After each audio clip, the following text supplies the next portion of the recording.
வணக்கம். டிஎன்பிஎஸ்சிக்கு 9ஆம் வகுப்பு இயல் 2 உயிருக்கு வேர்.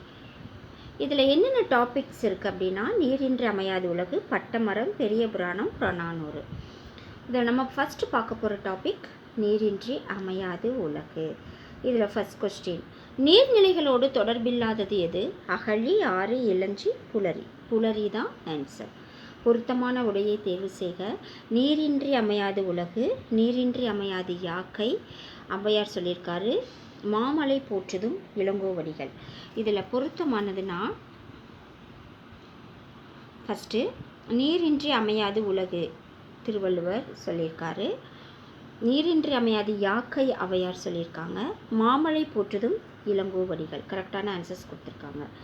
அடுத்த கொஸ்டின், கூவல் என்று அழைக்கப்படுவது எது? உவர் மண், அதாவது கலர் மண் நிலத்தில் தோண்டப்படும் நீர்நிலைக்கு கூவல் என்று பெயர். கலர் மண் நிலத்தில் தோண்டப்படும் நீர்நிலைக்கு தான் கூவல் அப்படின்னு சொல்கிறாங்க. உங்களது பள்ளியை சுற்றியுள்ள நீர்நிலைகளின் பெயர்களை குறிப்பிடுக அப்படின்னு சொல்லியிருக்காங்க. இதில் என்னென்ன சொல்லியிருக்காங்கன்னா, ஆழிக்கிணறு அப்படின்னா கடல் அருகே தோண்டக்கூடிய கிணறு, இளஞ்சினா பல வகைக்கும் பயன்படும் நீர்த்தேக்கம், ஊருணி மக்கள் பருகு நீர் உள்ள நீர்நிலை, கேணி அகலமும் ஆழமும் உள்ள பெருங்கிணறு, பூட்டை கிணறு அப்படின்னா கமலை நீர்ப்பாய்ச்சும் அமைப்புள்ள கிணறு தான் பூட்டை கிணறுன்னு சொல்கிறாங்க. மணி நீரும் மண்ணும் மலையும் அணிநிழற் காடும் உடையது அரண். இக்குறள் கூறும் நாட்டின் அரண்கள் யாவைன்னு சொல்லி கேட்டிருக்காங்க. இதில் என்ன சொல்லியிருக்காங்கன்னா, மணி போல் தெளிவான நீரும் வெட்ட வெளியான நிலமும் ஓங்கி உயர்ந்த மலையும் நிழல் தருகின்ற காடும் ஆகிய 4ம் அமைந்திருப்பது ஒரு நாட்டின் அரணாகும். இந்த குறளுக்கான அரண்கள் என்னன்னு சொல்லி ஆன்சர் சொல்லியிருக்காங்க. பாண்டிய மண்டலத்தில் ஏரியை டேஷ் என்று அழைப்பர் கண்மாய். நிலமும் மரமும் உயிர்கள் நோயின்றி வாழ வேண்டும் என்னும் நோக்கில் வளர்கின்றன என்று கூறியவர் மாங்குடி மருதனார். உலக சுற்றுச்சூழல் தினம் கொண்டாடப்படும் நாள் ஜூன் 5. இந்திய நீர்ப்பாசனத்தின் தந்தை என்று போற்றப்படுபவர் சர் ஆர்தர் காட்டன். கிரானைட் அணைக்கட்டு என்று அழைக்கப்படுவது கல்லணை. அடுத்து பொருந்தாத இணையை தேர்ந்தெடுக்க. நான் இதில் குண்டு குளிப்பதற்கேற்ற சிறுகுளம், அருவி, மலைமுகட்டு தேக்க நீர், அகழி கோட்டைப்புறத்து நீர் அரண், கூவல் மக்கள் பருகு நீர்நிலை. இதில் பொருந்தாதது கூவல் மக்கள் பருகு நீர்நிலை. திருமணம் முடிந்த பின் தொடர் நிகழ்வை டேஷ் என்பர் கடலாடுதல். பொருந்தாத இணையை தேர்ந்தெடுக்க சொல்லியிருக்காங்க. மறுபடியும் குண்டம் குளிக்கும் நீர்நிலை, கூவல் உவர்மண் நிலத்தில் தோண்டப்படும் நீர்நிலை, ஊருணி மக்கள் பருகும் நீர்நிலை, கண்மாய்னா உவர் நீர்நிலை. இதுதான் பொருந்தாத இணை. அடுத்த கொஸ்டின், மழை பற்றிய 10 குறட்பாட்கள் அடங்கிய அதிகாரம் வான் சிறப்பு. மாமழை போற்றுதும் என்று போற்றியவர் இளங்கோவடிகள். கல்லணையின் கட்டுமான உத்தியை கொண்டு கட்டப்பட்ட அணை தௌலீஸ்வரம். நாம் வாழும் தமிழ்நாடு டேஷ் பகுதியில் உள்ளது? வெப்பமண்டல பகுதியில். சனி நீராடி என்றவர் ஔவையார். அடுத்து, அகலமும் ஆழமும் உள்ள பெருங்கிணறு கேணி, தேக்கப்பட்ட பெரிய நீர்நிலை சிறை. அடுத்து, பல வகைக்கும் பயன்படும் நீர்த்தேக்கம் டேஷ் எனப்படும் இளஞ்சி. முல்லை பெரியாறு அணை கட்டியவர் ஜான் பென்னிக்விக். ஒரு நாட்டின் சிறந்த அரண்களுள் முதன்மையாக திகழ்வது நீர் அரண். நன்னீர் நிலைகள் யாவை அப்படின்னா, மழை நீர், ஆற்று நீர், ஊற்று நீர் மூலம் கிடைக்கும் நீர்நிலைகள் நன்னீர் நீர்நிலை. நீ அறிந்த தமிழகத்தின் 3 நீர்நிலை பெயர்களை விளக்கம் தருக அப்படின்னு கேட்டிருக்காங்க. ஆழிக்கிணறுனா கடலடியே தோண்டக்கூடிய கிணறு, ஊருணி மக்கள் பருகு நீர் உள்ள நீர்நிலை, உறைக்கிணறு மணற்பாங்கான இடத்தில் தோண்டி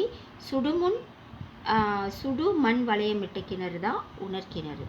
அடுத்து, நிலத்தடி நீர்வளம் குறைந்து வரும் நாடுகள் அமெரிக்கா, இந்தியா, பாகிஸ்தான், சீனா.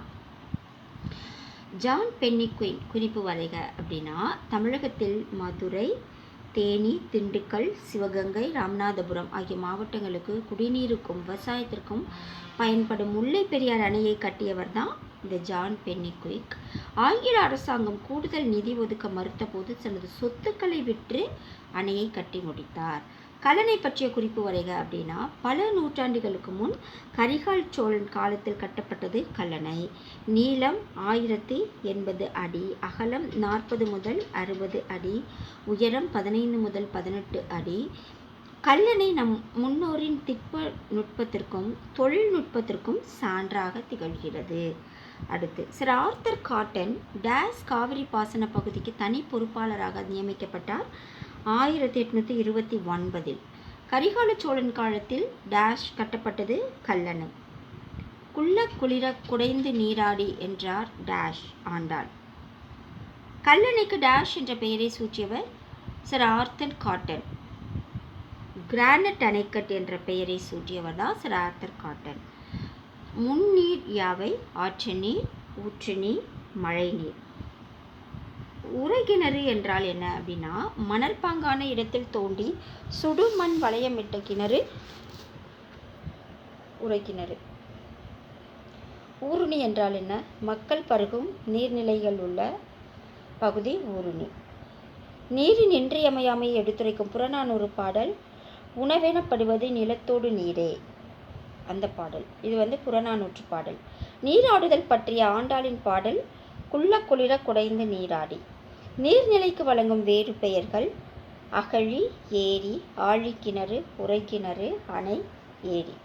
இதெல்லாமே நீர்நிலையோட பெயர்கள். அது மட்டும் இல்லாமல் குளம், ஊருணி, கண்மாய், கேணி. அடுத்து, கல்லணை பற்றி குறிப்பு வரைக கேட்டிருக்காங்க.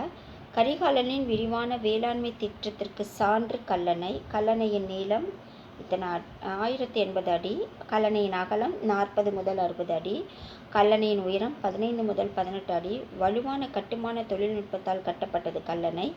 கல்லணையை கட்டிய பொறியாளர் சர் ஆர்தர் காட்டன். இவர் கல்லணைக்கு சூட்டிய பெயர் கிரானைட் அணைக்கட்.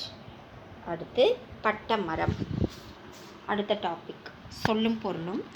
குந்த உட்கார, கந்தம் மனம், மிசை மேல், விசனம் கவலை, எழில் அழகு, துயர் துன்பம். அடுத்து, மிசை என்பதன் எதிர்ச்சொல் கீழே. டேஷ் பாரதியாரின் வழித்தோன்றல் ஆவார். தமிழ் ஒளி. பாரதிதாசனின் மாணவராக விளங்கியவர் தமிழ் ஒளி. பட்டமரம் கவிதை இடம்பெறும் நூல் தமிழ் ஒளியின் கவிதைகள். நம் முன்னோரின் வாழ்க்கை டேஷ் இயைந்தது, இயற்கையோடு இயைந்தது. மரம் என்பது டேஷ் மிகவும் இன்றியமையாதது மனித வாழ்வில்.